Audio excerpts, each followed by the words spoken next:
that digital grind, gridiron mind. Bruknis drops dimes like time rewind. Haters get truth, we don't play polite. X's and O's in a chessboard fight. So when you tune in, know what it means. It's more than a game, it's championship dreams. Doing Bruknis, real names you'll chant. In Madden 2-5, we own the slant. It's that digital grind, gridiron mind. Bruknis drops dimes like time rewind. Haters get truth, we don't play the light. X's and O's in a chessboard fight. So when you tune in, know what it means. It's more than a game, it's championship truths. Doing Bruknis, the names you'll chant.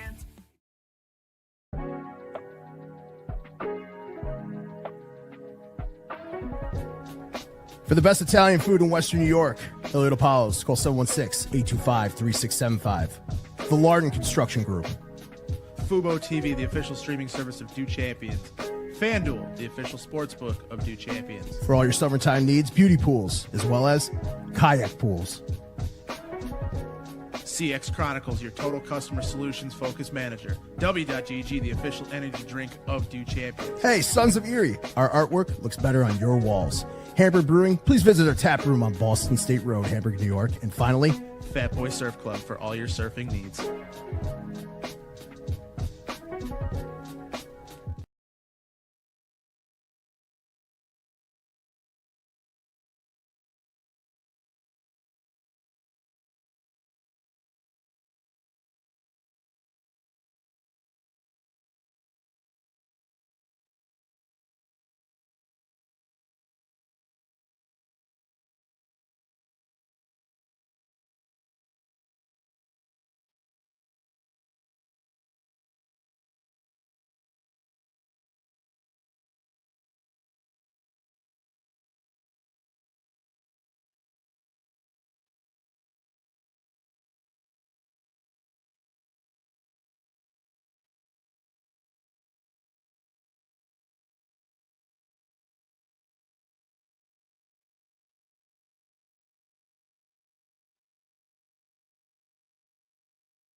Hello, can you guys hear me now? Testing, testing.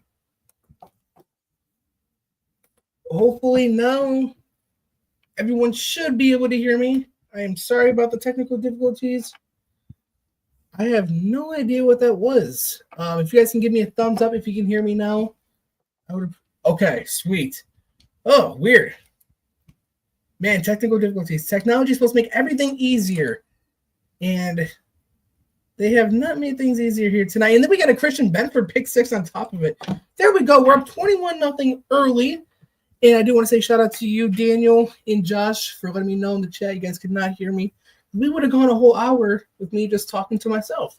So I do greatly appreciate that. And this guy is going to quit. We are going to get our first dub of the night. And good you guys cannot hear me. Thank you everybody for tuning in now and who's watching on the replay. Shout out to all of our amazing sponsors. And yeah, Daniel, trying to stop greatness. Yeah.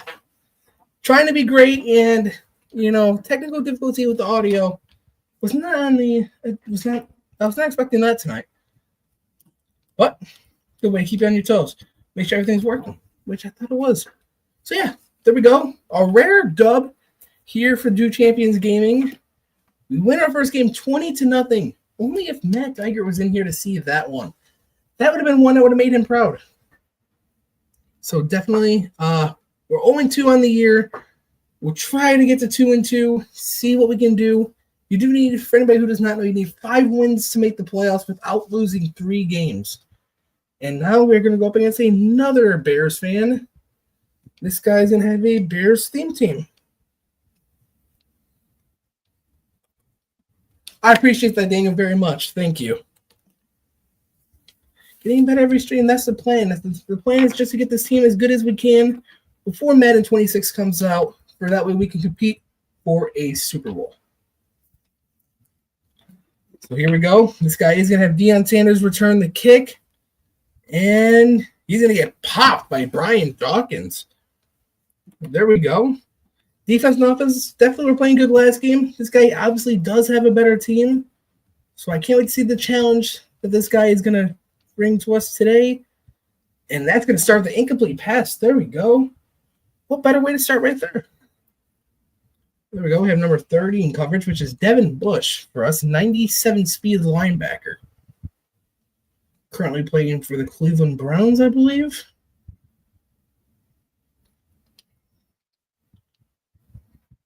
There we go. Caleb Williams is going to get sacked. This defensive line is making noise here tonight. Derek Harmon with the sack. Yes, that was Derek Harmon. Okay. Just wanted to double check on that. And this defensive line is causing havoc to start the night. Thank goodness. Something that we have not had throughout the last 3 or 4 weeks was a defensive line pressure. And now, between last game and this game, you are seeing our defensive line get pressure. It's been very nice to see. There we go, Devin Hester. Devin Hester's going to get into the outside. Oh, only one man to beat. Hester's going to get to the outside. And he will be taken down at the 10. Oh, this team is playing on fire tonight. What a return by no other than Devin Hester. This guy probably knows a lot about Devin Hester with him being a Bears fan. As he does have a Bears theme team. And if anybody does not know what a theme team is basically where you have just that one team's players on your team. It's like on this guy's team, you see Caleb Williams, you see Darnell Mooney, who was a former Bear, drafted in 2021, I believe. Brian Urlacher as well. And that was a bad pick. I tried high pointing that to get that one over his head. Obviously, not the best of ideas, but nothing we can do about it now. So we're just going to go right back out on defense. We threw away a big possession and a turnover. Oh, actually, it was not a turnover. They punted. So now he's going to try running the ball. Not let him establish a run game like that. So we are going to drop out of that mid blitz that covers 0. Yeah, because now this guy thinks he can have some success running the ball, which we got to stop that. So we'll come out of that.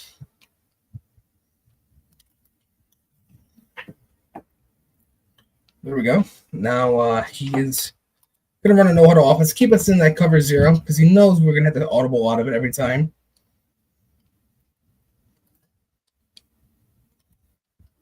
Benford's going to pop him out of bounds. There we go. Christian Benford. Finally, we're going to be able to get out of that play as he was starting to catch on to that and was having success running the ball in the process. So now here we go. We're going to spread out our defensive line. Our defensive line definitely is not winning this drive. I will say that. Our defensive line won last drive, but currently not winning now. There we go. Derek Harmon has been everywhere so far to start this game. Come on, a cover 1 here. How do I think the Bears are going to do this year? Well, if Caleb Williams takes the next steps that he should make under newly named head coach Ben Johnson, the Bears should be able to contend for the NFC North. I know there is a question mark around Minnesota with J.J. McCarthy, but at the end of the day, look what Minnesota did with Sam Darnold last year. Who's their head coach? Kevin O'Donnell? Minnesota's head coach. Sorry, I'm drawing a blank on his name right now. He has a great offensive scheme, and obviously Green Bay is still very good. I'm not as high as with Green Bay as some people are. No, there's a lot of people that think Green Bay could win that division. I personally don't think so. I think that it will be more of a 2-team race between Detroit and Chicago. So, and now the Bears did revamp their offensive line as well. So their offensive line should be better, I should say. And they got some new pieces on defense. They Montez Sweat, they have Javon Dexter Sr., who had a pretty good year last year. Their defense was good last year as well. Their defense is always good. It's always been their offense that is the issue. And now Ben Johnson bringing in kind of his own scheme with the 2 tight ends, Cole Kmet and drafting Colston Loveland, 10th overall. You have DJ Moore, Roma Dunze, and Luther Burden, which I really do love that pick. Should have been a first-rounder last year, but, some people say he's a little bit of a head case, a little bit of a diva, was taking plays off. But if he can play like how he did 2 years ago, that offense he will be very good as well, especially in that offense where Ben Johnson's going to get you the ball. You just got to make the most out of your opportunities. And who knows, I'm pretty sure we might see a few trick plays coming out of Chicago. And this guy's going to throw a pitch pass, and it will be caught down to the 2. So, yeah, I think the Bears will finish. I think they will be a wild card team this year. If they win their division, wouldn't be surprised. But I think for sure they will at least have a wild card spot.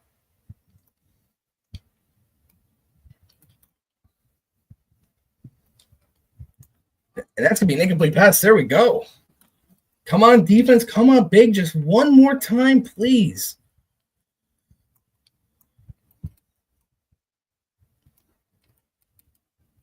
Goal line stop would be nice here. And we are not going to get that. A drive where they go basically 99 yards. It's unfortunate.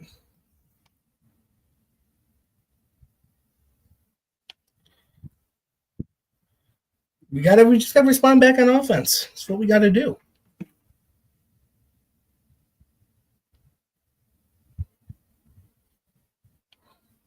We just can't let these turnovers become a habit. And that's something we have done the last few weeks. Is we throw a turn, we commit a turnover, and then we would commit another one and another one. We gotta slow down on the turnovers. That's realistically why we're losing these games. It's not really because of our defense. What team do you think is going to have the biggest fall this season? Oh, that's a good question.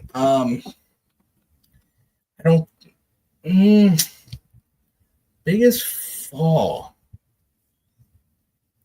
I do think that maybe Kansas City does not win their division.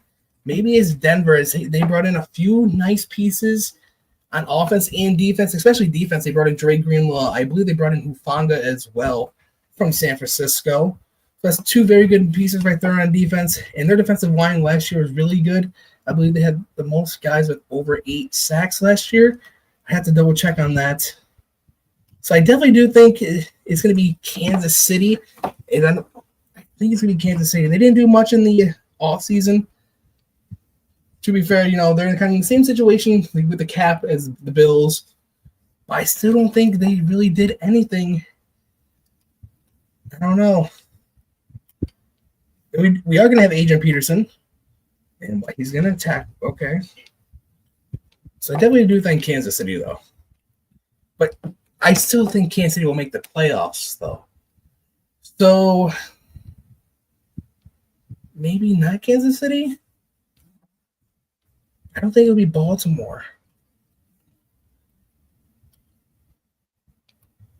It had to be a team from the... Oh, here's a good one. Detroit. After losing Aaron Glenn and Ben Johnson, how do they respond? Now, there's rumors that they might trade Jameson Williams. I don't think their scheme's going to change much. But I'm going to go with Detroit. Matt McConkey's not going to be able to break free there.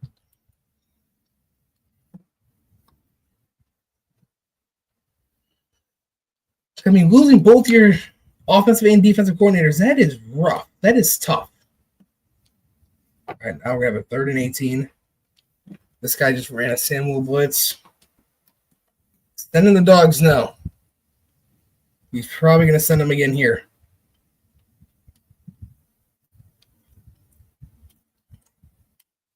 All day to throw, and we cannot find anybody. We did have R1.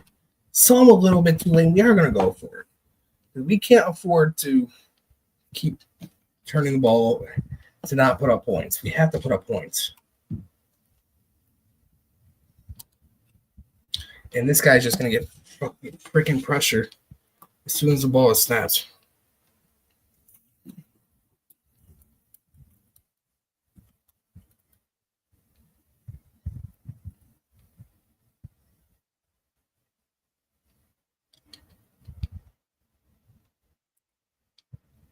There we go. Come on, defense. Let's come up big. At least finish this drive, defense, because we do get bonus at the half, and if this defense can just come up big, it would help us out a lot.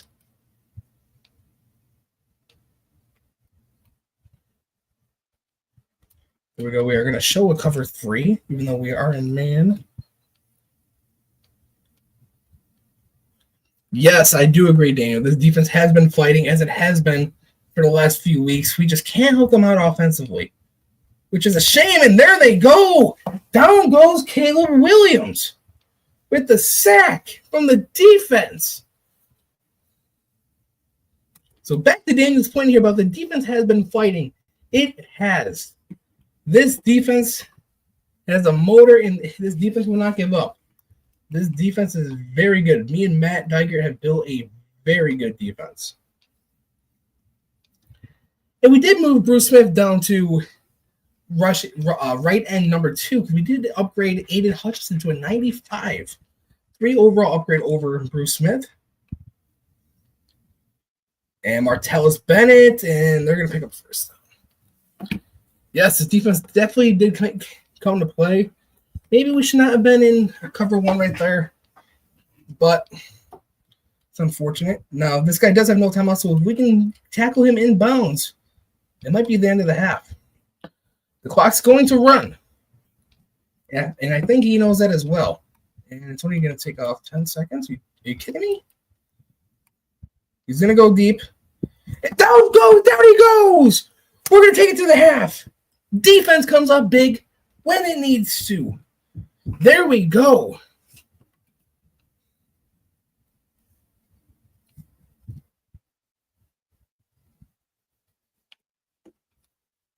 Great half by the defense. No complaints from this defense at all. And now here's a little score update for the NBA Finals for anybody who is watching.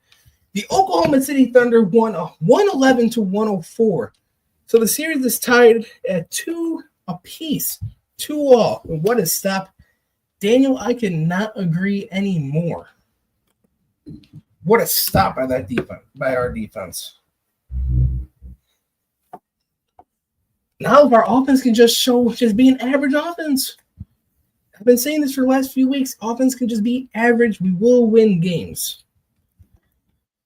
So here we go. Big drive here. We can't ask the defense to keep doing this. There goes Devin Hester. And he's going to get it to the 32. Devin Hester's had a few nice returns here tonight. Definitely going to want him to keep that up.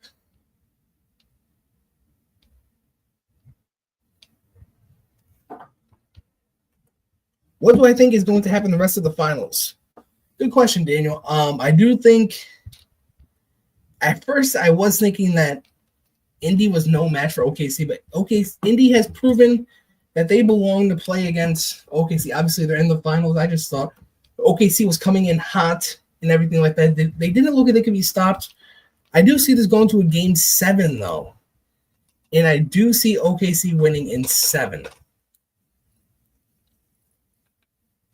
3rd and 4 here.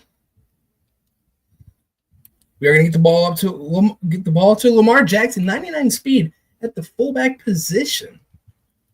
Definitely interesting, especially for somebody who does not play Ultimate Team. If you're watching this and you see guys like Eli Manning playing cornerback, you're like, wait, what?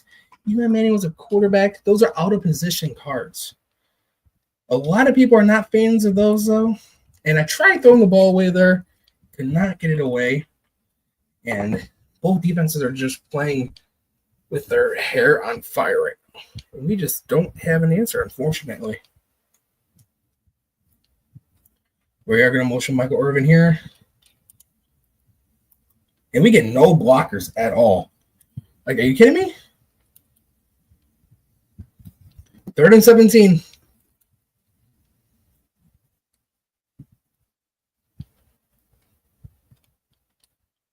Okay, I can't even get the ball off. 4th and 17.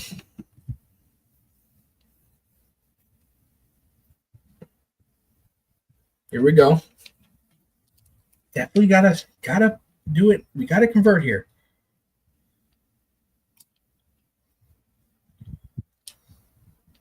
That ball's gonna be fucking freaking picked.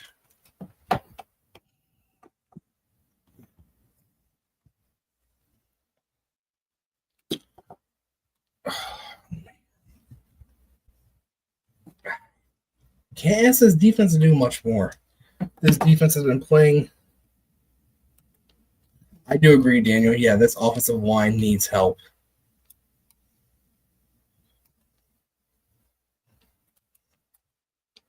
This guy has been running the ball to the right. And we are just going to – there we go. Yeah, this offensive line definitely needs help.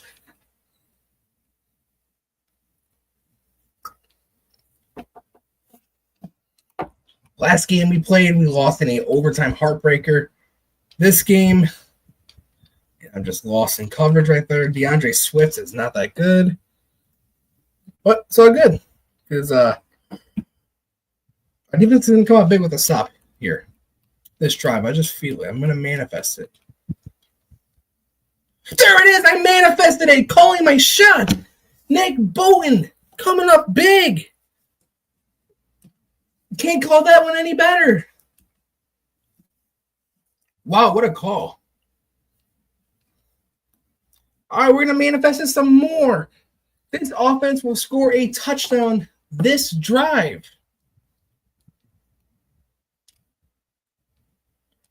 There we go, Adrian Peterson, and Adrian Peterson's going to fumble. We are going to be able to hold on to the ball, thankfully. My goodness, that could have been bad.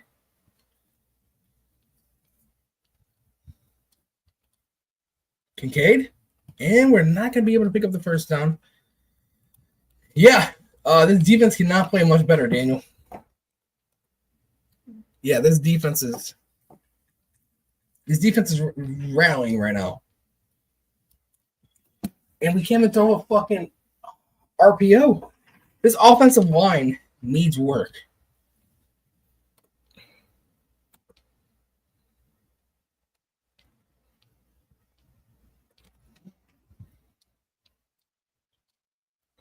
Andre Johnson, 99, just dropped the ball. We might have to look at replacements because the 99 over, you cannot drop that pass. You just can't.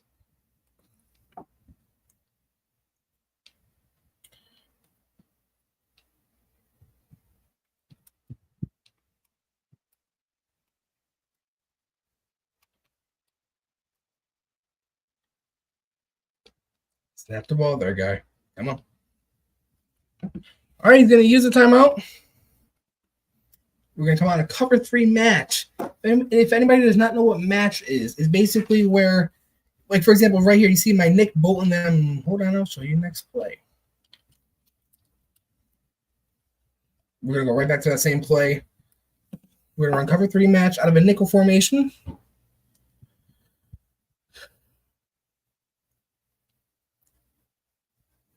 This guy's name is Grown Man. Yeah. He definitely doesn't have a grown man offense. I will say that. Let's go back to that. Cover 3 match. So if you see that I'm using Nick Bolton, if I were to click off him, he would cover his bubble, his zone here, but he would also follow the man that's most near to him. So he would still play his zone, but it's more like a manish type of zone. That's kind of the best way I can put it. Like instead of playing that zone, if you see somebody running a drag, he will go after the player running. He'll go after the player, the pass catcher running the drag.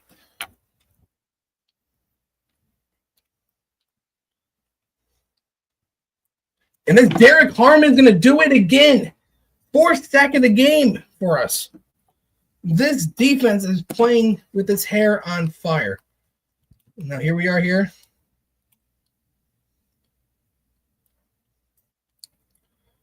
And how the fuck do you catch that? Like,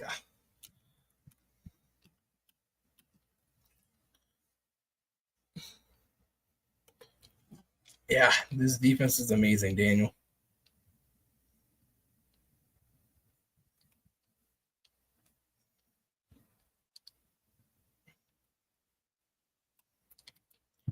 Nice.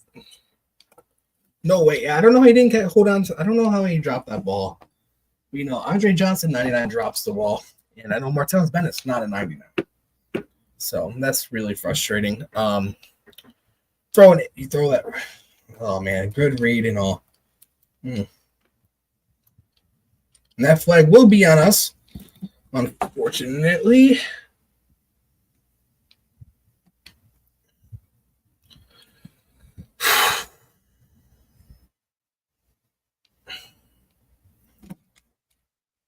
It's going to be on us again? Really? For what?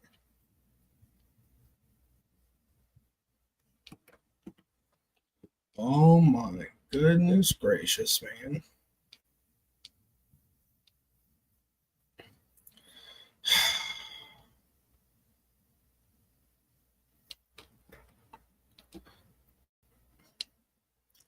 Disappointing. It's just been a disappointing game. Whenever you hold me to 14 points, you should beat them. And we have not done that the last few weeks. Devin Hester's going to break free. Devin Hester has been a man on a mission here tonight. Let's try this escape play.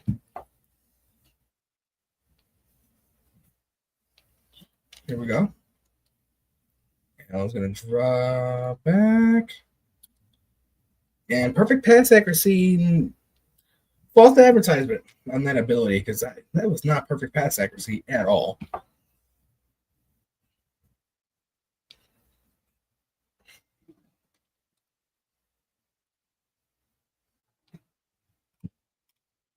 And we cannot even get the ball out. This game is...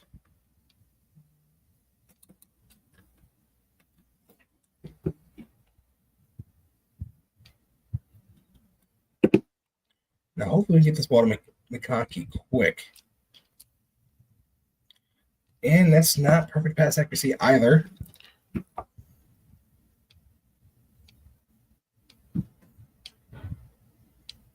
So now, game on the line.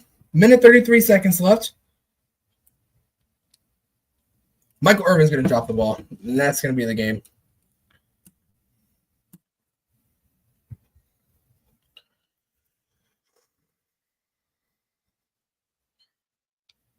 That is going to reset our season. And that was a fucking very disappointing season. As you know, we win that game 21-0.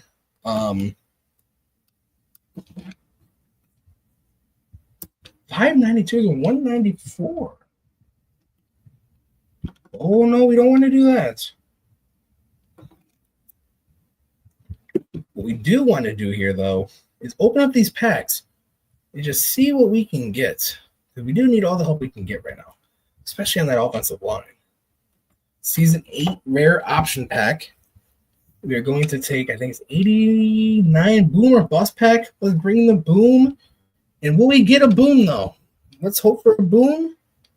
Chat, it will be a bust.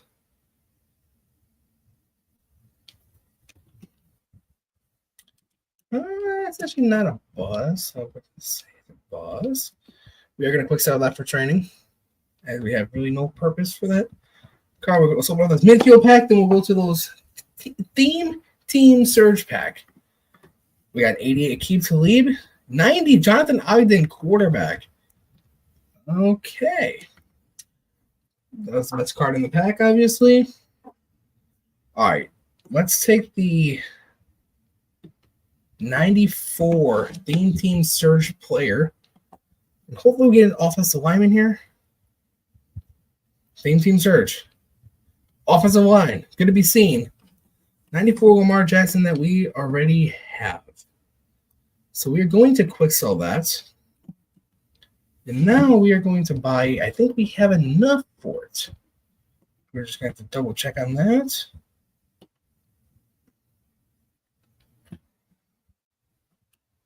Okay, we don't want to go to there.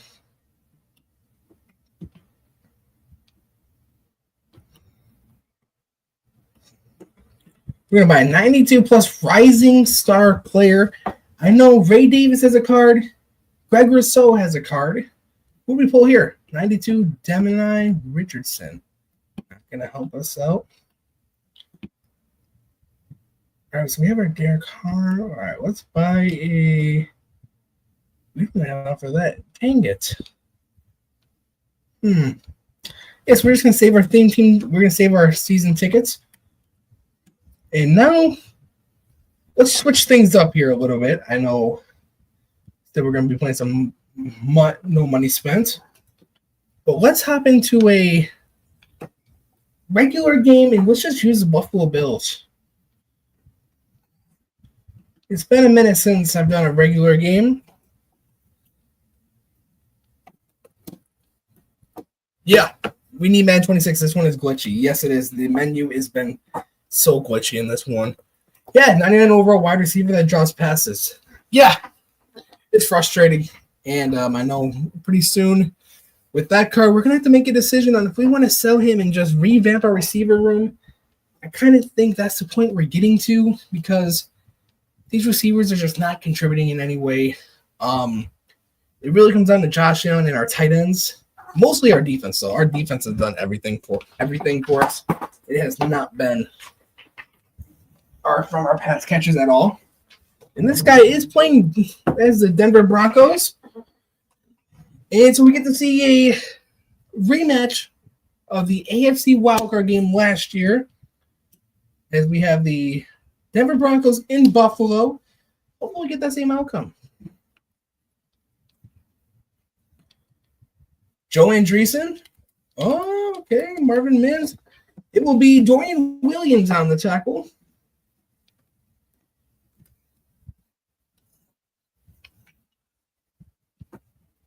Here we go, Bo next. We got AJ Vanessa on the starting line.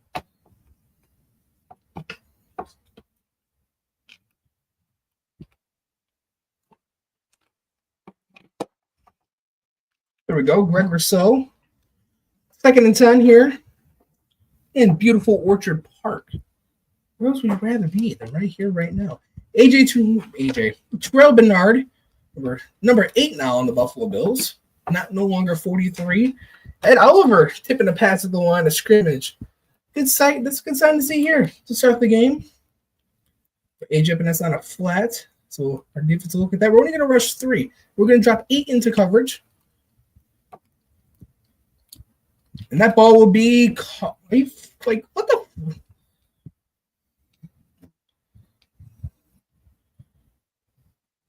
That's one thing about this game that just aggravates me. Like, that's not a catch. Sit down, Bo Nix. AJ Epinesa with the sack. That's one thing we have been doing well tonight is getting to the quarterback. Definitely a good sign to see here is that's one of the harder things to do in Madden. We do have Matt Milano. No fly zone. AJ Epinesa says no. Here we go. 3rd and long. 3rd and 13. We're going to drop AJ Epinesa into coverage again. Like what the?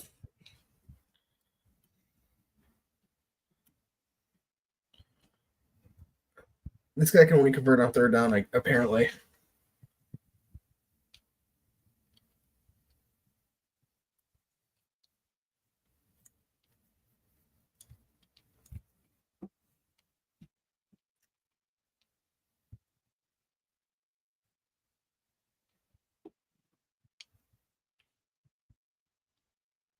So frustrating.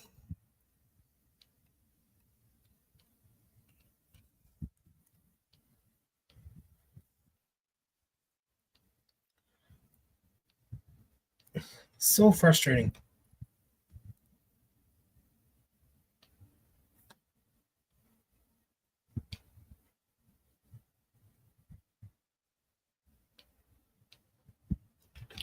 So now we have Ty Johnson here on the return, and we are. Yeah, pretty soon you guys can see me turn into that one Fortnite streamer where I start breaking things. What's his name? Daniel and Nick, I know you guys are in the chat. Who's that one guy? That Dior? Is that what his name is?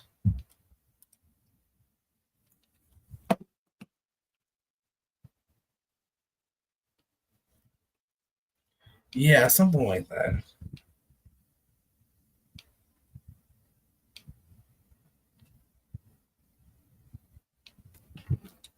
Second and 6 here for the Bills. We are going to get the ball out to James Cook. And we're not going to be able to pick up the first down.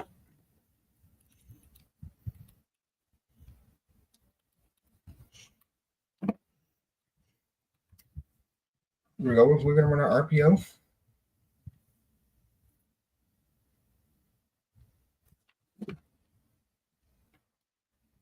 As the game is super choppy right now.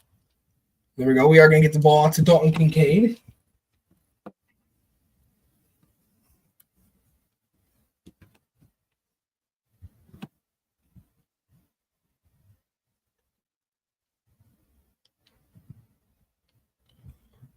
His name is Dior. Yeah, Dior? Yeah, something like that.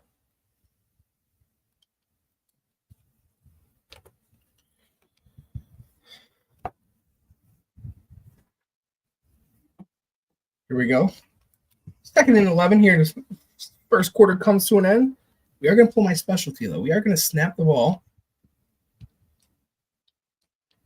And that ball, something I've done time in and time out, is not going to pan out there.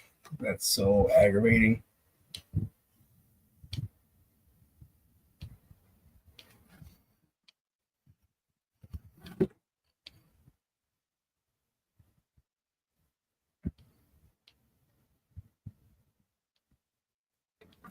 Here we go, 3rd and 11.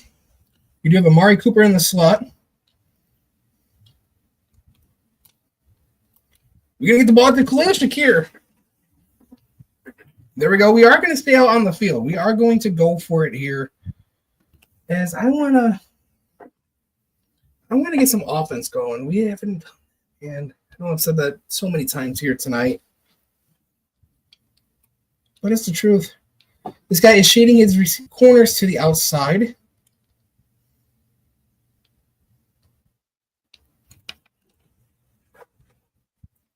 This is just so fucking aggravating.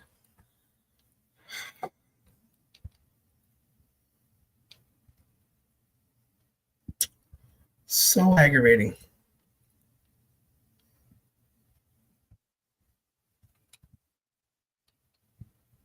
Greg Rousseau is going to come flying in. I don't think he was blocked. Was he unblocked? Bold move right there. It's not block Greg Rousseau. He will make you pay.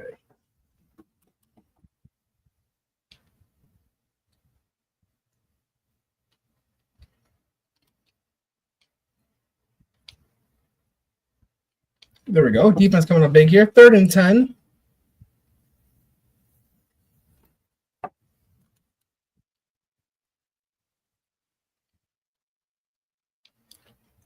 Oh, he's going to drop it. Thank goodness. About time he doesn't catch one of those. He's going to try to kick a field goal here. Will Lutz, about 54 yards out, 17 yards. You have to add 17 yards per kick. That's why it's a 54-yard field goal, and it is no good. Maybe this is what we need.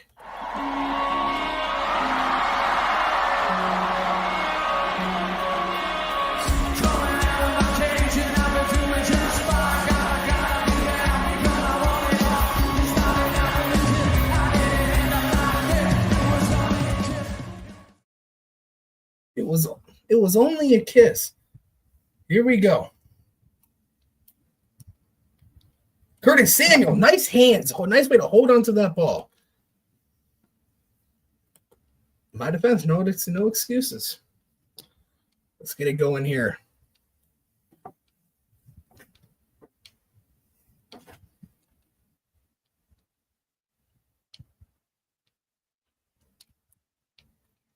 And we are going to be able to get the ball away. Thank goodness. That could have been bad.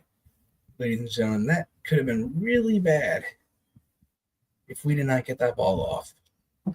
So here we are, 2nd and 10. 2 minutes and 6 seconds left here in the second quarter. We do get ball to start the half. There we go. Got a dart by Josh Allen to Amari Cooper. Starting to connect here in offense. We just got to find these right reads. Take a second in the pocket. Read everything. For me, my best read, I try to make my first read my best read. And you've seen that a few times throughout the last few weeks, and sometimes you don't. There we go, Dalton Kincaid. That was a weird play right there. I was expecting Dalton Kincaid to keep running, but he didn't. It's fine. We adjusted to it, and here we are now, 2nd and inches here. First second quarter coming to an end. Minute and 20 seconds left on the clock. James Cook's going to get the first down, which, in news, he did show up to the Buffalo Bills mandatory minicamp. Thank goodness. It's nice to have Jimbo out there. As he says, he loves his money, and he wants to be out there for a chance to try to win a Super Bowl and to have a winning season and for his teammates. So hopefully the Bills and James Cook can't come to an extension, because if you ask me, James Cook is a top 5 running back, and we missed that.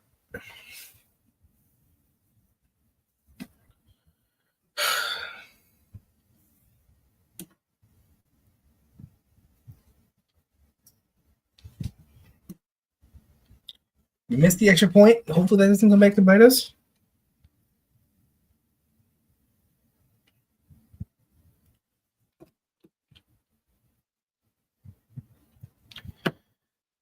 Here we go. Hopefully the defense can come out here and continue to play good like how we have been playing all night. Motion, Cortland Sutton in motion. It's going to be a pre-snap motion. And he got me to bite off Javonte Williams' mother fudger. We cannot have that happen.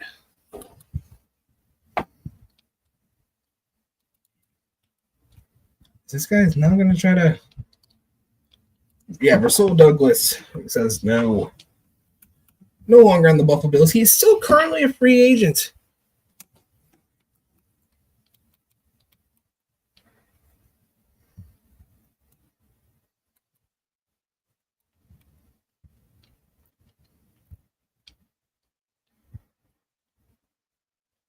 And that's going to be an incomplete pass. There we go. This Bills defense coming to play. Let's get it.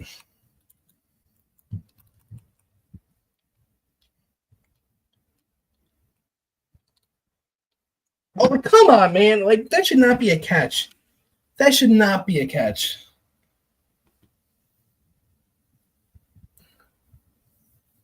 That should not be a catch at all.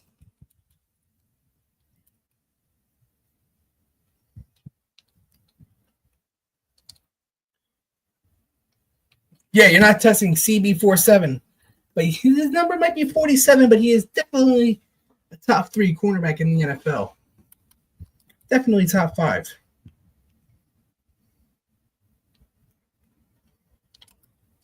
I'm so waiting for one of my safeties to be there, and they're just not covering that.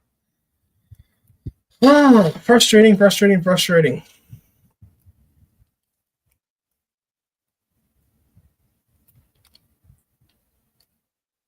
Matt Milano and DeMar Hamlin in on the pass breakup right there.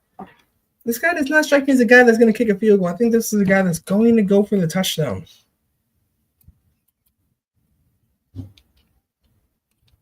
And there's nobody covering that. Why?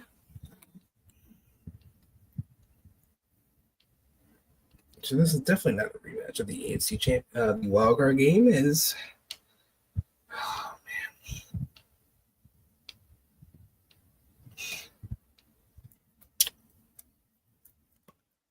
man. All right. We do get ball to start the half. So we are in a good spot, but a really good spot though would be a kick return, and we're not gonna have a chance to return it, but we will have some time. We have time for one play. And with Josh Allen's arm, we can put this ball in the end zone. He is probably going to come out and prevent formation, and he is not. Wow. Motion Keon Coleman over is a pre-snap motion. James Cook. Oh, my goodness. It's going to work. Oh, let's go. 5 seconds is too long for me. The Bills make me wanna shout. Kick your heels up and shout. Throw your hands up and shout. Throw your head back and shout. Come on now, the Bills are making it happen now. Stand up now, come on and shout. Yeah. And we do go for a fake field goal. Mitch Trubisky to Spencer Brown. We are tied at 14.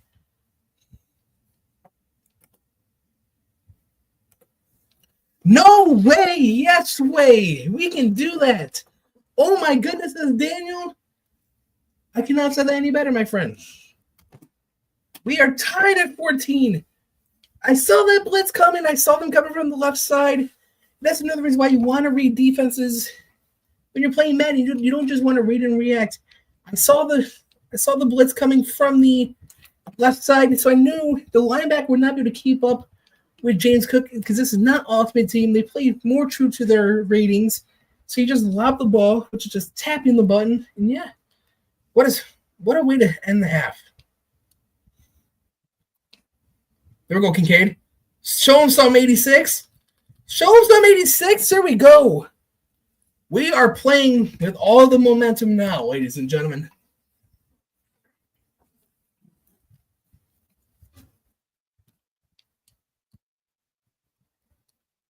There we go. Gain up 2 to Keon Coleman. See what we got here. He's going to play off on that free safety. We are going to roll out left with Josh Allen. Allen's rolling out. There we go. First down. Just enough for a first down from Josh Allen. Now here we are. Here's what we're going to do. We're going to put Amari Cooper on a curl. Then we're going to put James Cook on a out route to the left. So pick your poison, my friend. And that right there is how you do that. Because obviously he thinks I want Amari Cooper. He thinks I want James Cook. But realistically, I wanted Amari Cooper. Now here comes the blitz. And they're not going to be able to catch Josh Allen. Josh Allen in for 6. We are rallying now. The Bills make me wanna shout. Kick your heels up and shout. Throw your hands up and shout. Throw your head back and shout. Come on now, the Bills are making it happen now. Stand up now, come on and shout. Yeah.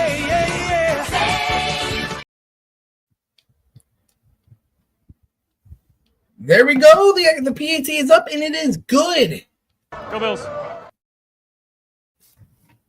Go Bills.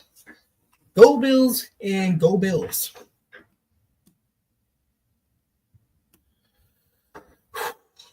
There we go. What a last two drives for us, especially how the night has gone. My goodness, 5 seconds left on the clock. We score, come out of the half and score. And Ed Oliver, big Ed, the play. And just like that, you have the lead. Yeah. And that's kind of how Madden goes. Sometimes, yes, sir, we'll do that right now, student.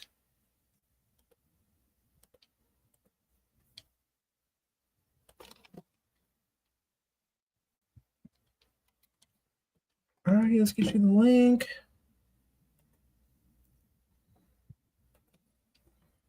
We are, wow. I said it many times.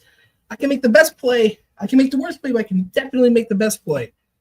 And that's has been on full display here tonight. Okay. Let's see.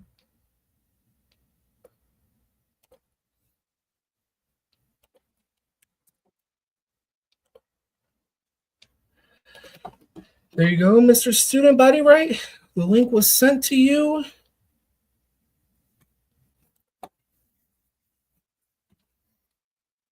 Marcus Ingram right there. There we go. Brandon Connington on the kick return, punt return. Taking on, punted out of bounds. Here we go. Playing with some energy now. Back-to-back offensive drives with a touchdown and making him punt. We can put this game away.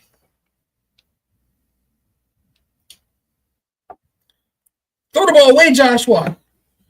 Oh my fudging goodness, I cannot throw that ball away.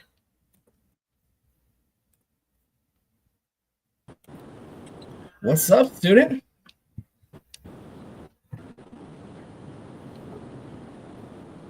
What's up, lad? Can you hear me okay?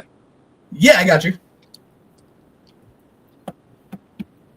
Yeah, I got you.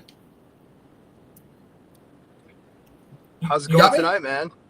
Oh yeah, it's going good. Yeah. Started off with a W. Little bit of a delay. You know, we're dealing with German engineering here.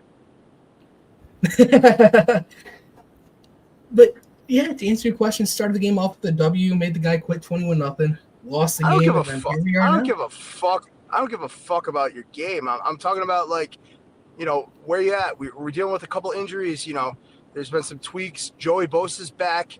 Keon, has a little bit of muscle mass. And Maxwell Harrison, obviously, is dealing with a little bit of lower body. What do you make out some kind of these sensational Bills creationists trying to make more of the offseason, despite the fact that we're months away from anything tangible, where wins and losses are happening? Yeah, I'll start off with Joey Bosa. I know there's a few people out there. I'm not going to name anybody, but they said, "Oh, this is concerning with Joey Bosa due to his injury history." Sure, I get that, but the Bills run I believe they run the most defensive. They rotate their defensive line the most in the NFL, and so you're not going to see Joey Bosa. Are you praying for? Are you praying for more of the Jerry Hughes effect than the Von Miller effect with Joey Bosa? Yes. The quiet performer, like the certain je ne sais quoi, as we like to say on third and manageable. You know, I feel like we, with the way our defense gels, I feel like it's time for everybody to embrace. Everybody eats on the defensive front, as well as embracing it as the offensive motif as well. What do you think about that? No, I definitely agree with you. I believe, because obviously it's worked for the offensive side as well. We have seen that. And it would be nice to see maybe a different philosophy for this defense. Maybe it is that everybody eats. Well, maybe. Yeah. What do you mean by defensive philosophy? We hold everybody accountable on this network. Would you like to see a different schematic philosophy, or an open embracement that there is no one true game changer that we could potentially sign at this stage in the NFL season? Yes, I definitely the second option. There's not really a game changer you can go out there and sign right now. So kind of holding everybody accountable. And it starts with the defensive line. I love what Ryan Nielsen has done. Just seeing what he has done with the Bills' defensive line in mandatory minicamp, he looks like he is hands-on, and I love that. Look at some of the defensive Where you at lines with that he Jair Alexander? You know I'm a Jair guy. Yeah, I've thought about it. I mean, if Maxwell Harrison's injury was going to be if he was going to be out in training camp, all things in a vacuum. Oh yeah, all things in a vacuum. I would say there's not is sure he's a great player, but he's only played in what 8 games last 2 years, or 16 games in the last 2 years. To me, his limit is too much of a. Can't you apply that logic to Joey Bosa too? You could, yes, but I'd have to pull up how many games Joey Bosa played in. I think Joey Bosa played in 12 games last year. I think Jair only played in 6. Well, for the position that Jair would be competing for, there is not a contingency on a rotation like there is with the D line and how we run it in Buffalo. So there'd be a higher predication on the best availability, Pat, being, or sorry, the best ability being what, Pat? Availability. Right. Do you back with that there's a higher microscope on available reps in the safety cornerback backfield group versus defensive line? Like we almost would give some grace as to taking a flyer on a defensive impact guy who puts his hand in the ground, knowing that there could be load management just based on schematically how we rotate guys so frequently. I definitely do think there is more. We could take more of a chance on a flyer on a guy.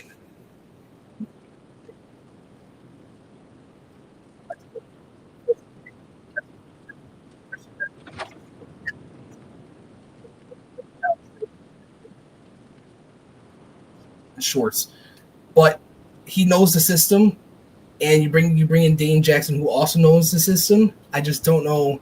It looks like if we were to bring in Jair, he would be the odd man out for that. So I don't really know where he would fit. I think we're comfortable with odd men out, like the Emmanuel Sanders. We're comfortable with having the conversation with the Elijah Moore's. Brilliant point. We're comfortable even having the conversation with where would Gabe Davis even fit? Exactly. He wouldn't fit right now. Especially with, I guess. On your mind? What's something on your mind, Pat? What's something on your mind, Pat, that you don't think a lot of Bills Mafia is considering? I would say the impact that we are going to see from. Don't bullshit. If you're thinking on the fly, let me know, because I got one. All right, no, I'll let you go first then.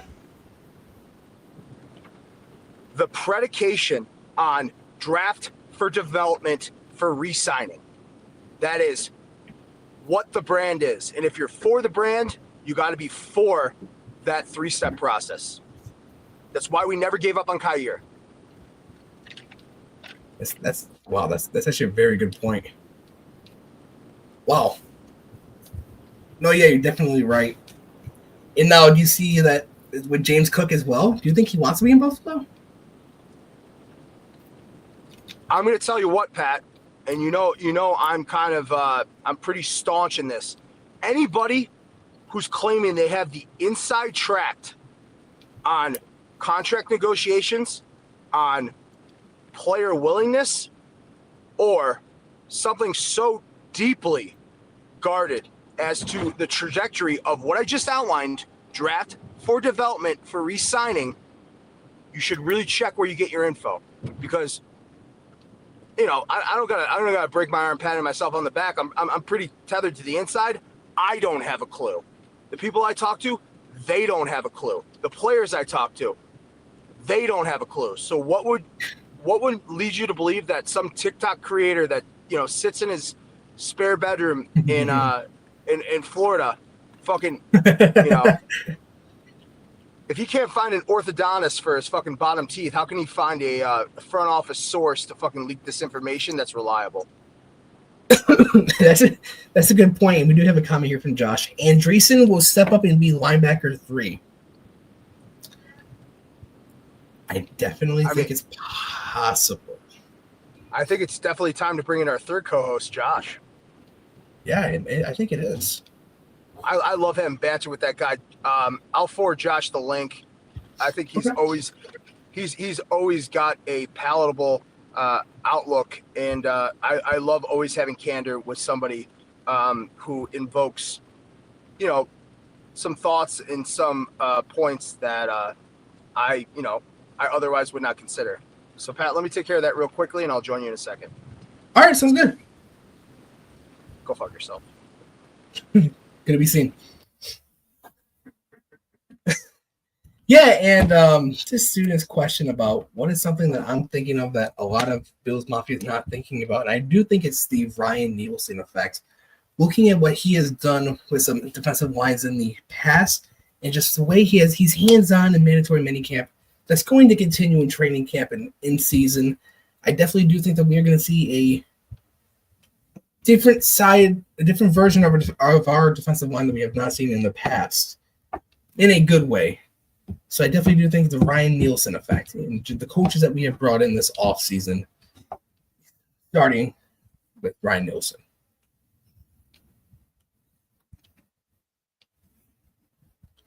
Here we go. Brandon Connington, and we got student is back. Bills lines kicking off here. Here we go. What's up? Welcome back. So Pat, what's on your personal docket? Give me 2 away games that would be viable for you to attend and 2 home games. Okay. I actually have the schedule right here. Give me some that are geographically viable for away, and then give me interest based that are home, because Buffalo's home. Yeah. Oh yeah. Yeah. Look at the schedule right here. I think I'll start with the home games. I would definitely say Buffalo home against Kansas City is definitely one, because it's Buffalo, Kansas City. It's a big game. 1 seed could be on the line. You're not sick of the ethos that fucking regular season doesn't matter because we don't show up during winning you're in? See, but in order to make it to the playoffs, you have to take care of business in the regular season. Yeah. Round of applause. You took the bait and you fucking snagged the fucking 20-pound bass. That's the answer I wanted to hear. Oh yeah. It's hard to win. It's hard to win in the NFL. It's hard to win on fucking Madden. Yeah, we've seen that. No, I'm just kidding. It's fucking easy. You just suck. You can hop on. But yeah, the other game I think that's very crucial, a game I'd like to go to if it was home, it is home, would be Buffalo and Cincinnati. Actually, no, Buffalo and Philadelphia, because that's a Super Bowl preview, hopefully. And, it's the reigning Super Bowl champions coming to our house. Who wouldn't want to be there for that one? Then on the road, it's almost like it's the reigning Super Bowl champions versus the Dew champions. Exactly, because that's the name of Dew champions. The Bills are overdue for a championship, overdue champions. I would say, I spent an inordinate amount of time with fucking Aaron Williams this past weekend. Yeah. Yes, you have. He thinks Maxwell's a dog. Does he? I love that. I love hearing that. I do love. I mean, like, if you're a defensive lineman, who do you want to coast? If you're a defensive lineman, who do you want to co-sign you? Kyle Williams and Harrison Phillips. If you're a defensive back, who do you want to co-sign you? Probably Trey White and A-Will. Right. Yeah. And Maxwell Harrison got a co-signing from both. Can you hear the rain? Yeah, I can hear the rain. Yeah, the rain. Where are you at right now? Oh! Actually, no, don't do that. Don't say where you're at. Don't get doxxed. Yeah, we don't need you getting doxxed. Come on with it. Good to be seen. What's up, Josh? Speaking of good to be seen, how you doing tonight? Good. How are you? I'm doing good. Minus that minor technical difficulty earlier with the audio. Man, that was We're just talking. Josh, so we went through the Penn Ultimate ethos before that I think a lot of the fan base is forgetting, especially when you think about why Trey's back.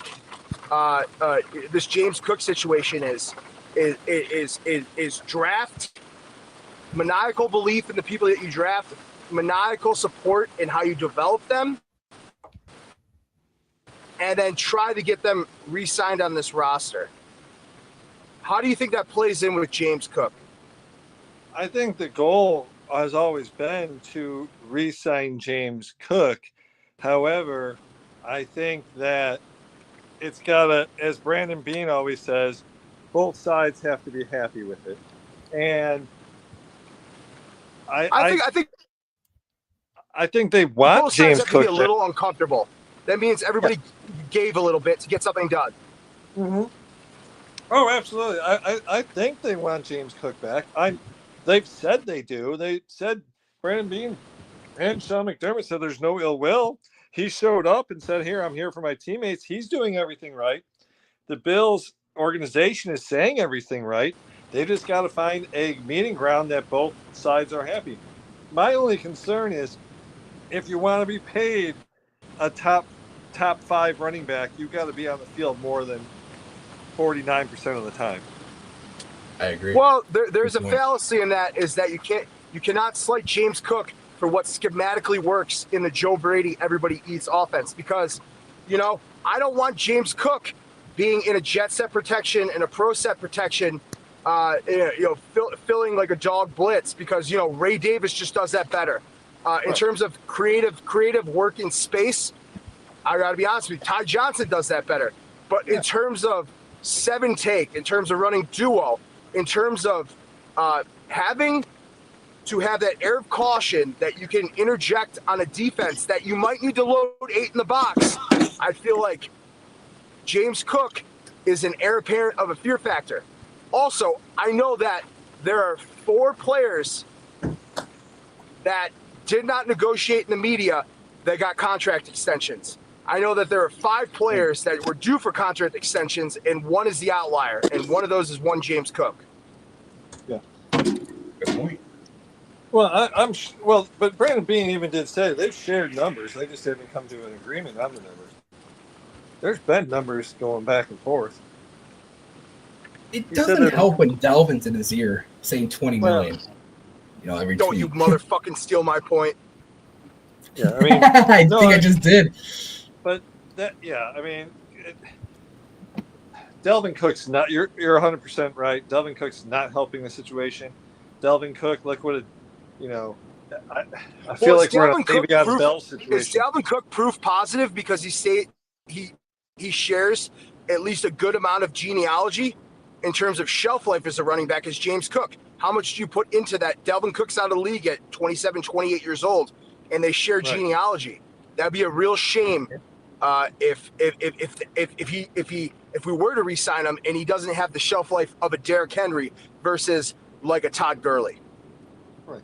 Well, the other issue, Dalvin Cook was more of a workhorse than James is, right? He had a lot more touches and such, and so James is, I would say, by nature of necessity. Yeah. Oh, absolutely. It was definitely necessity in Minnesota, but and even in college, James didn't have the touches coming out of college like Dalvin did, and Dalvin was with the Minnesota rode Dalvin all the time, and so it wasn't uncommon to see. Yep. It wasn't uncommon to see Dalvin with 25 carries a game, right? James isn't that guy, and so Bills aren't using him that way, and so I think James is a lot fresher at his age than Dalvin was at the corresponding age.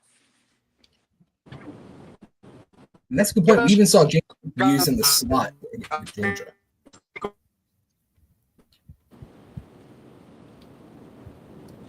You broke up there, student. We didn't hear your question.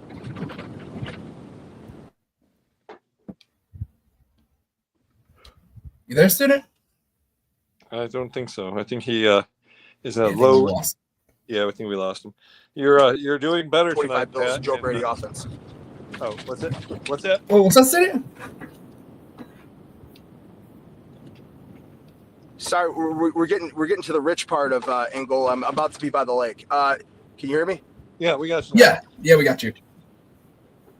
Do you think a lot of the fan base is forgetting that there's a fourth pony in this three-headed backfield, one Frank Gore Jr., practice squad.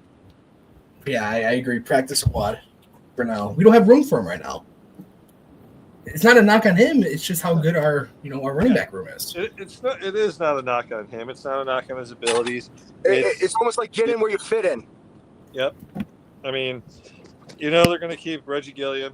They're going to go 3 tight ends because Jackson Hawes is every bit of what he was advertised as a run blocker, and he's shown. Well, 4 tight ends. Reggie Gilliam. We're like. No hate because I'm probably gonna have to fucking look him eye to eye at some point in the next 3 months. But like, for him to always have a committed roster spot, right? Man, I mean, Harold. The interesting thing is, and not to draw comparisons because they're not the same player, but him and Harold Fannin are almost the exact same size. He's only a couple pounds. We just interviewed Tony Richardson. Right. He's in the Kansas City Ring of Honor and stuff like that. And he was very forthcoming when I called him a fullback. He was like, "Yo, dude, I got the wheels." He's like, "Yo, I've been 1,000-yard run, And he led for Marcus Allen. He led for Adrian Peterson. He led for some backs, but like. I don't think that I don't think that Gilliam, he's not a stalwart on special teams. He's not a stalwart in the jumbo blocking scheme. I mean, call spade a spade. We're going jumbo. We're not going absolute fucking 22 No, we're not. Personnel. We'd rather go jumbo package versus 22 personnel. 22 personnel being running back, 2 running backs, 2 tight ends. We'd rather throw.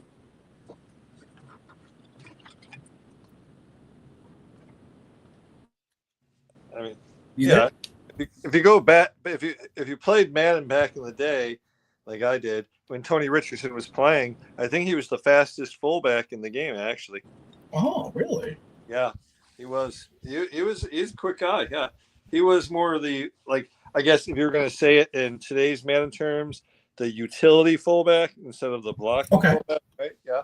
So. Yep. Yeah. No, Tony Richardson was a heck of an athlete.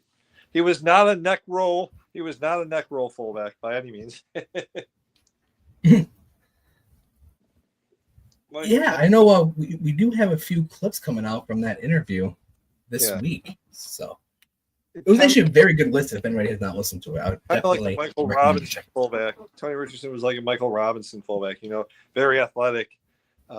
He was good. He was a good fullback.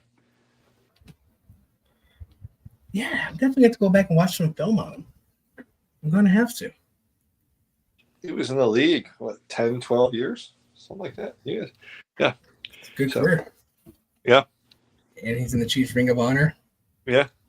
You're actually winning tonight, I see. Yeah, first game of the night, I won 21-0. We're actually scoring, which is nice.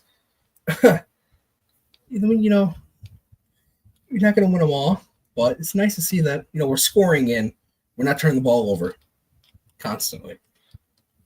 Oh, that's a good thing. Oh yeah. So, what are your takeaways from mandatory minicamp, Josh? I mean, my big takeaways is we came out pretty healthy, right? I mean, I was having conversations with some Bills friends 2 or 3 weeks ago, and they're like, what do you want to see out of the minicamp? I said, I want to see a healthy roster. I don't want to see any catastrophic, they're out for the year injuries. That's my big thing. Put in the system. Yeah. Let's see a little competition. Let's see how people are looking a little bit, because we got to remember, no one's got pads on, right? We're not, so.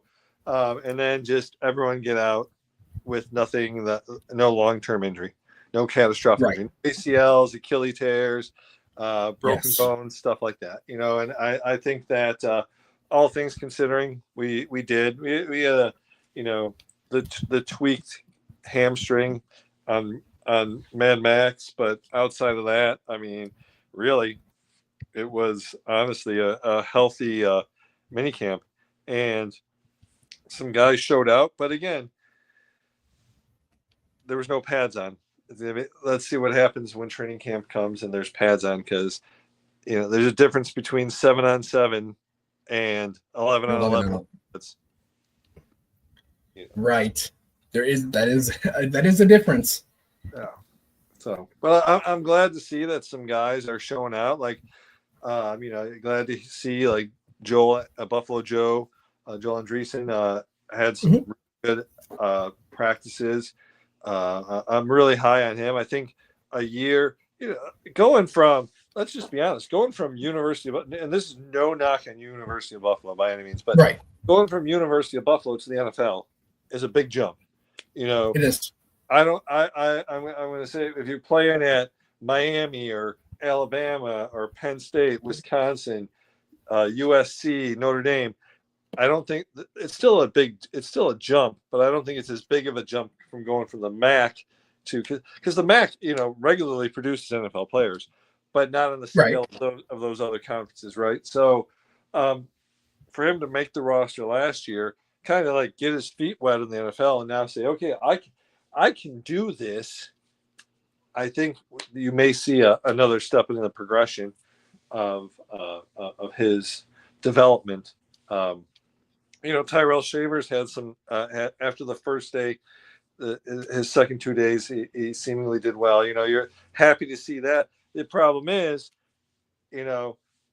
Keon's not going anywhere. Shakir's not going anywhere. Elijah Moore is everything that they've advertised as far as a route runner. And it looks, so then you're like, yeah, we got you. So you're looking at then like, hey, great story, but there's probably not a roster spot for you. He's probably a guy that Hard Knocks, because of Hard Knocks, he's probably a guy I would say. Because of Hard Knocks, Duke Champions has lost its media pass.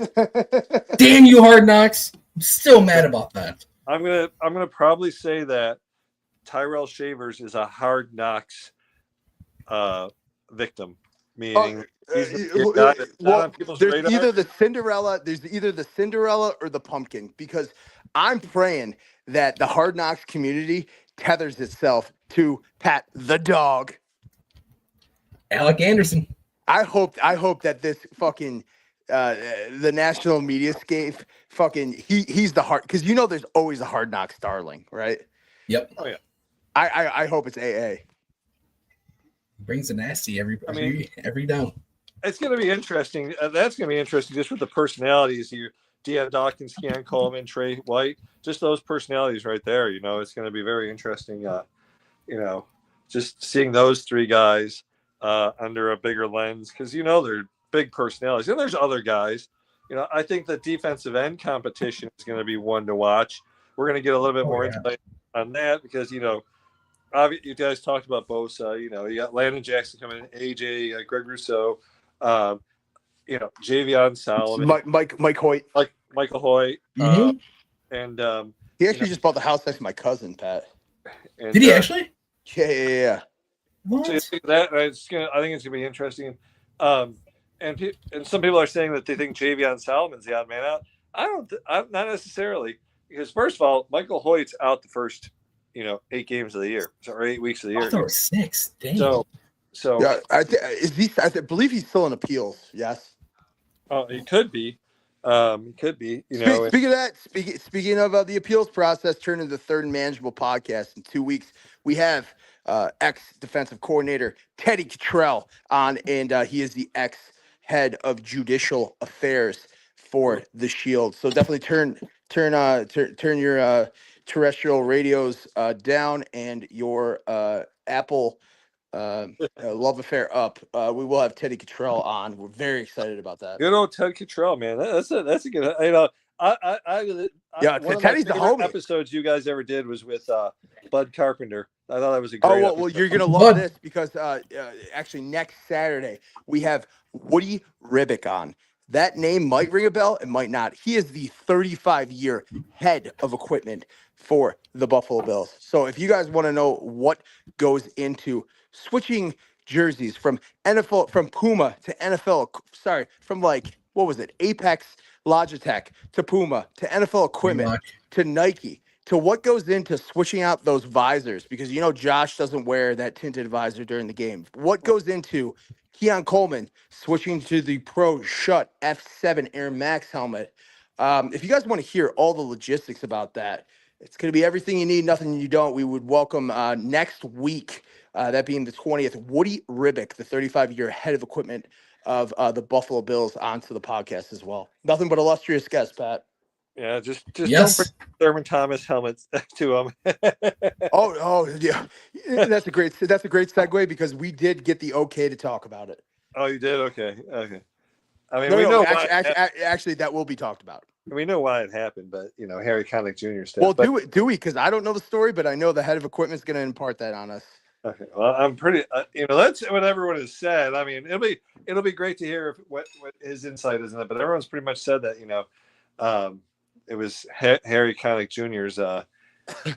Someone moved it on his staff. All right, to be honest with you, he looked at me this past Saturday. I was standing next to A. Will. Not to keep name dropping, but I like to let everybody know how great I am. Good to be seen. I was standing next to A. Will. He goes, "I got the real story." I was like, "Fuck yes." Oh, there you go. So yeah, do you enjoy that Bud Carpenter thing? How crazy is it that he found Daryl Talley's Spider-Man suit in his basement? That's crazy. Uncle Bud. Yeah, I mean, and people did, and Daryl Talley was brilliant for wearing the Spider suit, because Matt, as that's on we all Saturday. know, in Western New York, Spider's a ski company, and they were wearing SPYDER. Yeah. Yep. SPYDER. Yeah. And so, and him finding that as a layer of warmth, and it being like the team's colors, that was phenomenal. He's gonna touch on that, because when Daryl was penultimately fined the last time $57,000, as Budge touched on, there was a conversation that Woody Ribick had with the NFL of how different would that be if it was cut above the elbow and those were just tattoos. There's a whole conversation he had with league offices, and you're gonna get to hear about that in 2 weeks. We're very excited. Oh wow! Oh, I can't wait to tune into that. That's interesting. It's nice to I'm gonna be honest with you, as Third and Manageable turns into more of as Matt and I say, everything you need, nothing you don't, to get guys like Bud Carpenter on, Chris Fischetti, so Mulba, Tally, we just had John Cordo, Tony Richardson, to get some of these like nuance figures on that, for no other reason, they're just kind of for the do brand. It means the world, because Josh, you've built a life, a career, an identity on some of the nuance of what greases the wheel and makes these athletic competitions happen. It's nice to peel back the veil of behind the scenes of some of those, like, those dumb little details. Like, I didn't know this without talking to Woody, that, the home team has to provide 12 dozen oranges at halftime. They have to provide almost 280 towels to the away team. Oh, it's all in the NFL bylaws, and unless you work for Cover One and you're a fucking nerd and you read that shit. Shout out Greg. Shout out fucking Eric. Shout out. I love those Eric guys. Turner. Yeah, all the guys over there. Yeah. Unless you're a nerd and you read all that stuff, it's some of those trinkets of information that get you through the off season and kind of make you more cultured and knowledgeable as a fan. And that's truly what Matt and I try to impart, that different optic that you otherwise would not know about. So, Josh, appreciate you giving us kind credo that you do listen. I do really appreciate it, Josh. No problem. Yeah, no. I mean, there is, like, in every level, there's nuances to every game. Every game happens. Pat, we've had red helmets since when? April 2023. 2023. Yep. So, there's nuances that, no people don't realize, whether even be at high school games. There's probably nuances when you guys played that you didn't realize that was going on behind the scenes, all the way up to, college, NFL, and whatever level, whether it be Major League Baseball and NBA, there's nuances that people don't realize. And there's a lot that, gosh, what I don't realize is, what are you running a 40 in right now? Me? You? 5, probably like a 5'5", 5'7". Really? Yeah. Old. That's What good. used to? Pat, what are you running? I'll stay at 5'1", 5'2". Fucking sold to 0. Me? You gotta Yeah. remember, I'm a fucking skinny student now. I think I'm running like a 5'8". There you go. Okay. That's my thing, actually. John Cordo on Saturday told us that he was running a 4'9" or a 5, and he ran. You gotta remember, he came out of Sacred Heart as a safety, Yeah. running like a 4'49", 4'52". He said he's running under 5, and I was just like, I looked at him, I'm like, yeah, that checks. He is still cock diesel. He's got more veins in his biceps than I have running to my fucking frontal lobe. Well, did you see the video of Pac-Man Jones run? He was in a parking lot, and they asked him to run a. Oh, on the McAfee show? Yeah. Yeah. And he ran like a 4.5 still, or 4.6, something like that.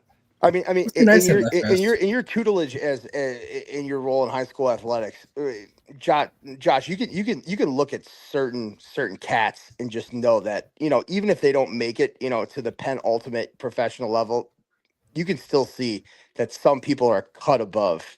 Oh yeah. At a very early age. Who is the most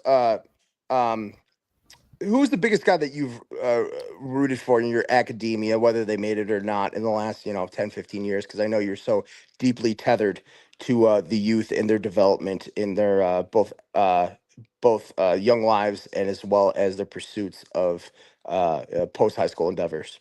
The guy that I rooted for the most was probably CJ Board.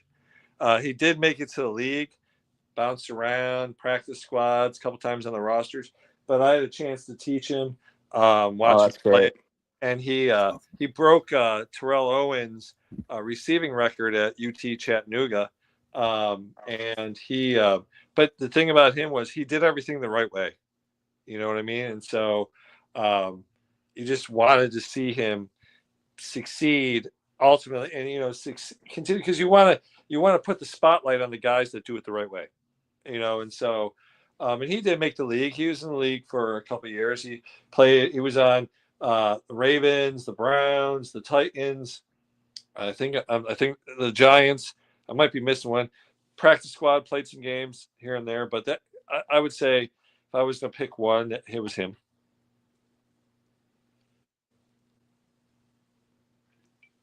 That. And like he, that. you go back to what Sean McDermott preaches about 2-sport athletes. He was a 3-sport athlete. He played football, obviously basketball and baseball. And I think honestly, he was just as good of a safety as he was a wide receiver in high school. And I think he was an outfielder in baseball. I really do believe tracking the ball in baseball definitely helped him develop as a receiver to track the ball. Oh yeah, I'm sure that definitely did help. No doubt about it. Now, Josh, I know you don't pay attention to a lot of baseball anymore, do you?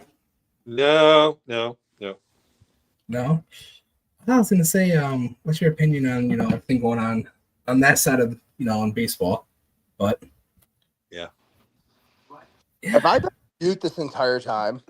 Yes. God, I've been such a dick. I'm so happy that got fucking striped out.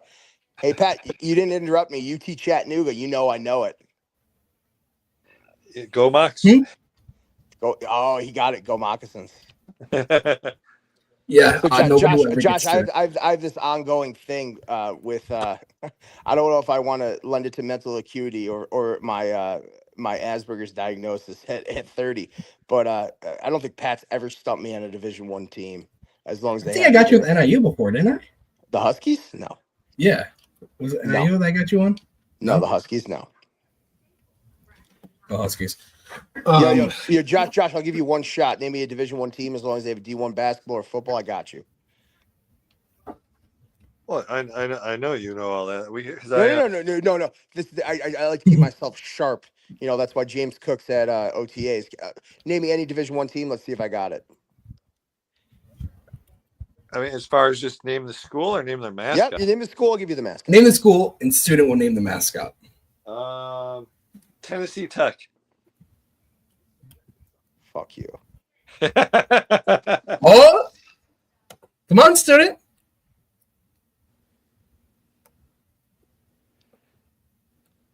You know what we say here, student, right? In my defense, no excuses. You got to know it. I will say he did, like, to his defense, he did get Wait. Tennessee Tech is blue and gold, right? gold is one of them. It's not blue, it's purple. Purple and gold. The Eagles. Yeah, you're right. He's hacking. No, that's not right. That's not right. Wait. The Golden Eagles. Yeah.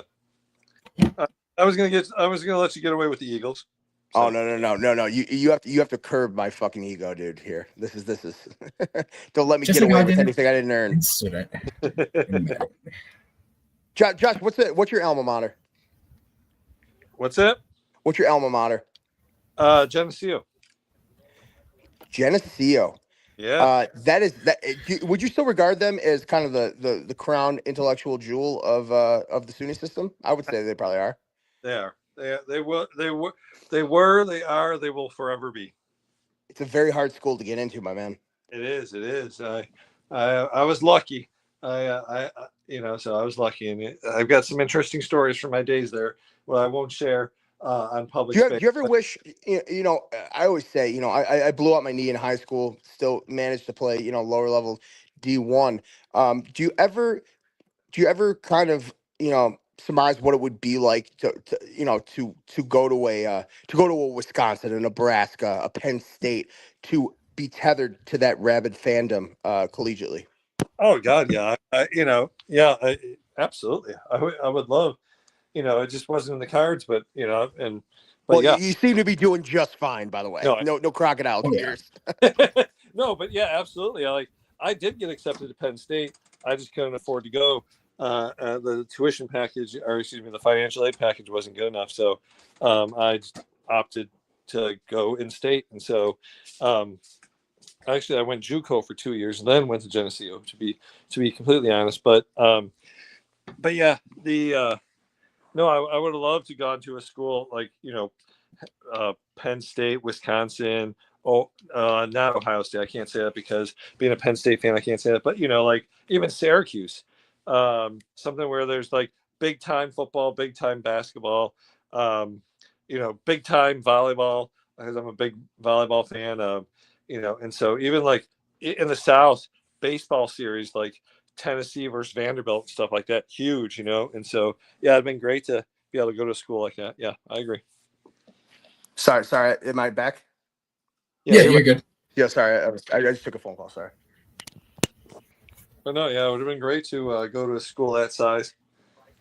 Yeah, I always said looking back, because my played out stories, they're rinse and repeat. But you mentioned Penn State, man. I still can't get out of my mind's eye that fucking I had Mike McQueary, the guy who witnessed all that terrible trauma with Jerry Sandusky. I had him 2 weeks later in my living room preaching what an amazing family environment Penn State was. That always fucking really, really rattled me. Yeah. Well, how long with you being kind of front office athletics, how many generations is it going to take for them to rid themselves of that stink? I would say probably one more generation. Okay, so by that time you think the Bears are going to be relevant as well? Yeah. I mean, it's almost there. They've done so much good since then. Sure have. And those players are people that were involved are either dying or in jail or non-existent in the public eye. I think one more generation and it won't be talked about, really, honestly, like that much. And it's just, and not that it should be a cautionary tale. Yeah, speak freely. But it should be a cautionary tale. But also, it's not the only scandal. You look at Baylor University. You look at stuff that happened at Ohio State and stuff like that, and other schools. I mean, you can even take it to a personal level. All the stuff Matt Ariza went through. Yeah, exactly. Yeah, San Diego State. Yeah, and there's what happened was unfortunate. It should have never happened. It should have been nipped in the bud when, it did happen, and unfortunately, it is unfortunate that. Yeah, speaking of John Cordo, something that gets swept under the rug is what happened over at Sacred Heart University, the football team, where they had two individuals accused about 7 years ago, and then had the accuser recant her story. After two of the football players had already spent 18 months incarcerated, she then faced perjury charges, and she was sentenced to 7 years. The court of public opinion is really tough, and it's almost like accelerated in a multiplicative effect when you're dealing with such a permeating sport like football. Yeah, it is. I mean, but I should have been a trial attorney. So, but in the case of Penn State, let's be fair and let's be honest. Jerry Sandusky did those things. He's an evil man, and Sure. And he deserves to be where he's at, or worse. But the legal system only allows so much, and so he's where he needs to be, and he'll be there forever. And that's a good. Speaking of people that where they need to be, put Steve Tasker in the Hall of Fame. Yes, exactly. Yes. That and that. The problem. Yo, I fucked Josh up with that. Yeah, you got him rattled. No, the problem that's becoming is that every year that goes by that he's not getting. Yo, you nailed it. There's too many guys coming up, and he's gonna have to be one of those. And the way he dynamically altered the game in a time where he was the first to do it, the most dynamic to do it. That as we always say in Third and Manageable, the French term, that je ne sais quoi, that as it translates, what cannot be tangibly efficated, that loses its luster a little bit. Like it's almost like the Buffalo Bills. Lest we forget that no more than 15 years ago, we were preying on Russ Salvatore to come in and buy up those last 5,000 to 7,000 tickets just so home games wouldn't be blacked out. Correct. Lest we forget. Russ Salvatore, M&T Bank was doing it. Rosina Foods. Yep. And yeah, there was one other group that would do. But yeah, you're 100% right. Lest we forget. Well, that's the drought. The drought, folks. When you have conversations with the fans that didn't live through the whole drought, maybe the back end of it, or that whatever. They don't own a fad jersey. Right. Yeah. They don't remember Billy Joe Hobart admitting that he didn't study the playbook. They don't remember the Kevin Cobb experience, oh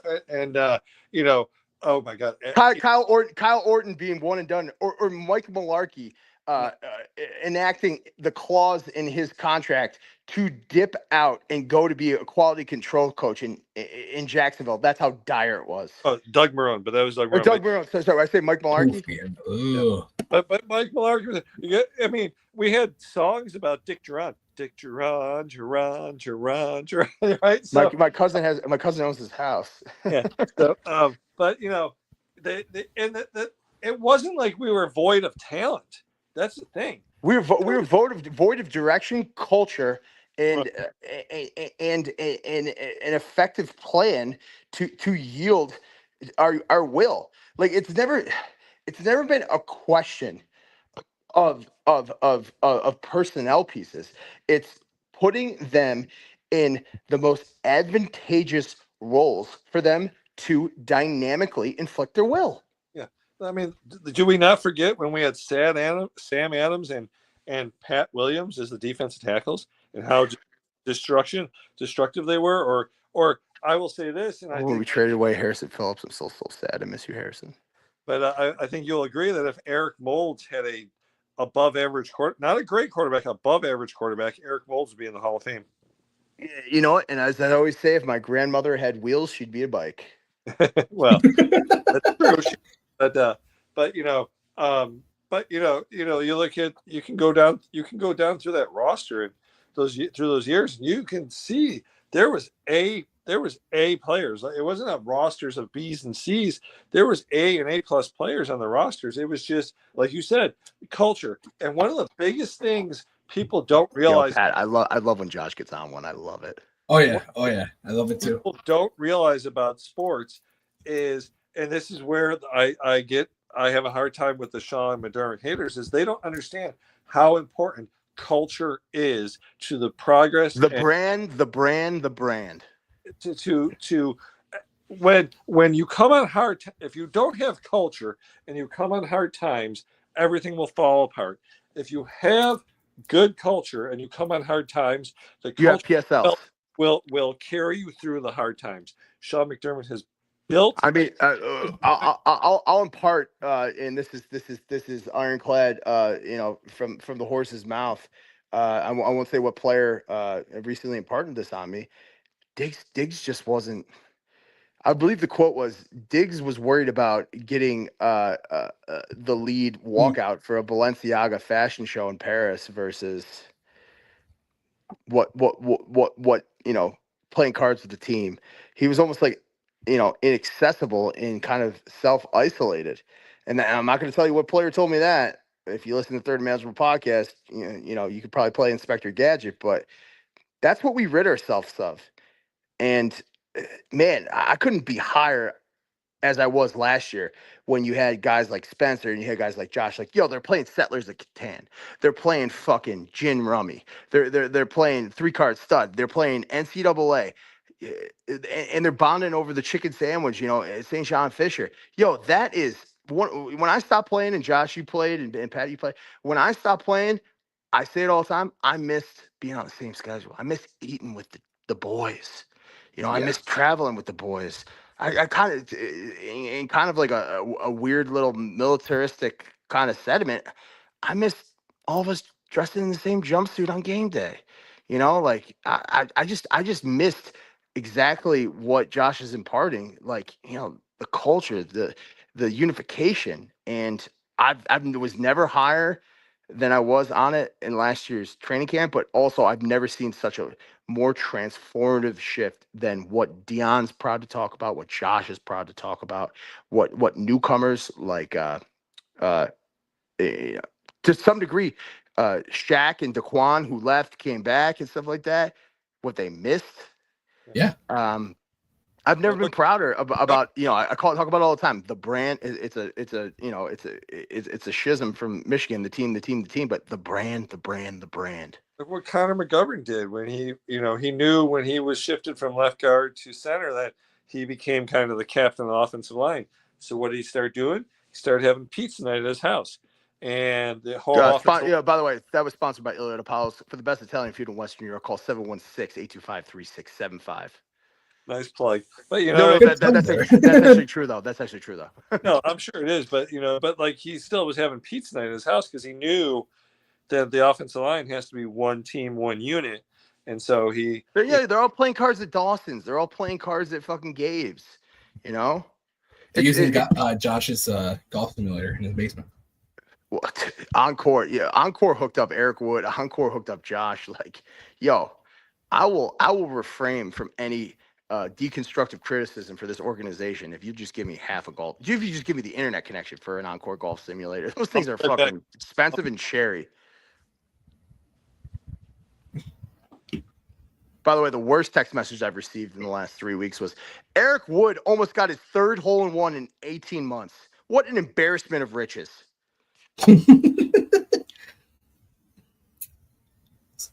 Listen, are you a good golfer? Did we lose Josh? There, Josh? We might have lost Josh. Am I a good golfer? Depends who I'm playing with. Oh, hypothetically, you're playing with me. I play with you. I'd smoke you. But like with like I played with A. Will twice this past weekend. Yeah. Oh my God. Fucking just how you do one thing is how you do everything. Like we were at Harvest Hill, just messed around. Then we played Wanaka the next day, but we had a little leg in front of us so we could hit an extra couple of balls. This asshole A. Will was getting pissed when he was putting the ball on this par 3, 173 yard. He was getting pissed when he was fucking putting the ball 8 yards from the pin. Getting pissed. Of all the cats you've spoken to on the network, Pat, like who's your favorite? Because you've interviewed a bunch of them. Oh, I think about it a lot. When me and Tommy were on StreamYard for your bocce ball tournament last year, and we had the pleasure of speaking with Harrison Phillips and A. Will. Horrible Harry. That was awesome. That was probably mine. We had both of them talking to both of them at the same time. It was awesome. Horrible Harry, one of a kind. Oh yeah. What are you doing? I haven't watched your StreamYard once. What are you doing? Me? No, I just got out of a game. We put up 6 passing touchdowns against the Lions. Pretty good game. Put up 49 points. I think that's a stream high. So what are you gonna change your stream to? What name? Yeah, I didn't even think about that. I know Massive will get together on that. We should call it Pat's punitive damages. I haven't thought about it, man. Pat, what's it been back being with Do? It's been awesome, like the brotherhood. With you, Matt, Tommy, Michael, Brian. Do you feel like now that you departed for a little bit, do you feel like we do things just a little bit differently in terms of most definitely in terms of the guests, in terms of trying to not just be on air just to talk, not to just be nattering heads, we try to impart, nothing but illustrious guests. Is that palatable now that you're back? Oh yeah, most definitely. Yeah, it's just we do things a little bit different around here compared to other networks that I've been with. I'm not gonna name drop them, but I appreciate my time with them. But it's not the same. Yeah, it's not the same as being back with Do. It's different in a good way. How so? Tell me. The relationships I have with you guys compared to the relations I built with the guys. Do you feel like you're closer to the team now? Oh yeah, most definitely here. Yeah. I'm not trying to feed you talking points. I'm asking because that's definitely like if I'm gonna do this, I got to give the fan base something because I'm just so sick of fucking the puff pieces. I'm so sick of the regurgitation of information. Like yeah. Some days when we get fucking when Third and Manageable, kind of the head podcast on this thing. When we get 16,000, it feels great, but it'll never feel as low as when I have a Bud Carpenter on, when I have a Ryan Vandermark on, and that only gets 500. I'm just like, yo, guys, this is a free game, Yeah. Bring back Alex Van Pelt. Sorry, I did a portmanteau of Alec Vandermark, and I met Ryan Vandermark. That's what I'm saying. Ryan Vandermark, only 2 college offers: University of Connecticut and Monmouth University. I mean, Alex Van Pelt was not only our quarterback, but he was an offensive coordinator for the Bills at one point, so he can speak. Yeah, AVP for MVP. But again, one of our quarterbacks through those drought years, right? So God, if you go through the list, remember when Thad Lewis, Jeff Toole. Oh my God, we were like, Joey P. Lossman, Trent Edwards, obviously those guys, everyone knows. And you remember Wiener Dick Dude? No. That's what Nathan Peterman translates to in German. Oh. Well, Pat, that was a joke. Don't actually Google translate that. No, no, I'm not. No. Nathan Peterman translates to Wiener Dick Dude. But he, Mr. He played just like a dick. You remember Jake Fromm? Yeah. Yes, that's my guy out of Georgia. How about Jeff Brom? Remember? Yeah. Maybe Pat, maybe soften that stance. He did get caught using the big word. Yeah, Jeff Brom. Brom, where's he coaching? Louisville? He's the head coach of Louisville? Certainly is. I sat next to him on a fucking Delta flight. Do you guys know who I bumped shoulders with the other day on Twitter in the DMs? Gloria Isaiah McKenzie. Really? A little dirty? Yeah, a little dirty, yeah. I still think he was Ty Dunn's league. You think so? Yeah, for sure. This would make sense. He, down here, for a while, for like 3 years. Remember Mike Jasper? No. He was like the really big offensive lineman. The Bills drafted him. Oh, he's a really big offensive lineman, Josh. Oh, that's No, a very qualifying character. I'm talking like 380, 390. Like he was huge. He wound up coaching Bethel University. The Bison? Yeah. They're green? No. Bethel University. I mean, there's a bunch of Bethel universities. NAIA Bethel University.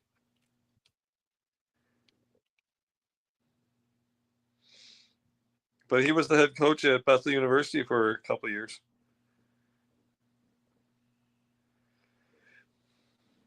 And Mike, he was a Bill. He was like, Josh, what was that fake high school that played IMC Academy on ESPN? oh my God, I know. Oh Jesus, they were all. It was. Oh my God, what was? It was like Bishop. Bishop? It wasn't Colbish. It was It's like Bishop Oakmont or something. Something like that. Are you bagging what I'm raking? You know what I'm talking Yeah. about? Oh yeah, they touted themselves as this. Bishop Gorman. Sycamore. Bishop Sycamore? Yeah, Bishop Sycamore. Yes. What a rigmarole. They Let's not forget, Deion Sanders did also join Kanye West and have a failed high school. Josh, what do you think? Where do you think Deion's influence landed in terms of where Shedeur ended up being selected? I think I would say if I was going to lay a percentage out here. Yeah, I'm a numbers guy. I would say about 25% was Deion. I think I was told by a close friend who's no longer sits on the Giants staff, but was on the Giants staff. I was told by a close friend that Shedeur's pre-draft, whatever you want to call it, was layered with complete apathy and arrogance. Well, that's what I was going to say. I was going to go. That is coming from a member of the staff, of which I know personally. Yeah, I was going to say it was 25% Deion, 50% Shedeur's actions at interviews, and 25% tape. For him to select the words apathy and arrogance, that is, to use the Jewish term, that is a shit ton of chutzpah.